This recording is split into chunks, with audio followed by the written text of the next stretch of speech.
Bonjour et bienvenue une fois de plus sur cette chaîne. N'oubliez pas de vous abonner pour être au top de l'actualité. Samuel Eto'o, le président de la fédération camerounaise, a finalement accepté de donner les clés de l'équipe nationale au Belge Marc Brice. Les instructions sont venues d'en haut. Le Cameroun a enfin trouvé son sélectionneur. Après un conflit ouvert qui a enflammé le pays, Samuel Eto'o a accepté d'adouber Marc Brice lors d'une rencontre à la fédération ce jeudi.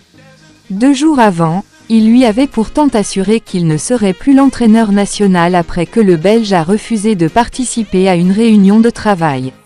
Le conflit entre le ministère et la fédération était alors à son paroxysme. Il s'est scellé sur un gentleman agreement avec toutes les parties concernées présentes à la fédération. Eto'o s'est même excusé auprès du peuple pour ce qui s'était passé lors du passage initial de Brice dans ses locaux. Tout s'est déroulé dans une ambiance, à première vue conviviale, avec un Eto'o en maître de cérémonie.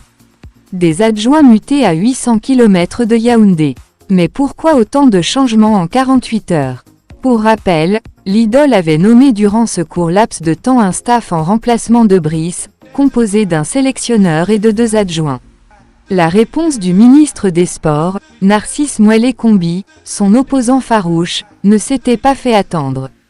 Dans un pays où la plupart des cadres techniques sont des fonctionnaires, ces adjoints ont été illico mutés à environ 800 km de Yaoundé, à l'est, soit plus de 12 ou 13 heures de route loin d'être bitumés. Le sélectionneur version Eto'o, Martin Ntaounbou Mpilé, déjà retraité, a, lui carrément, refusé le poste, vu les pressions subies. La veille, il avait été annoncé qu'il livrerait sa liste de 26 ce matin. Et les 2 autres ont finalement démissionné pour éviter d'être envoyés loin de leur famille. Il fallait donc arriver à un accord alors que le stage en vue des matchs qualificatifs pour la Coupe du Monde 2026 débute dimanche. L'État a finalement sifflé la fin de la récréation. Une rencontre aurait eu lieu en très haut lieu et des instructions données aux belligérants.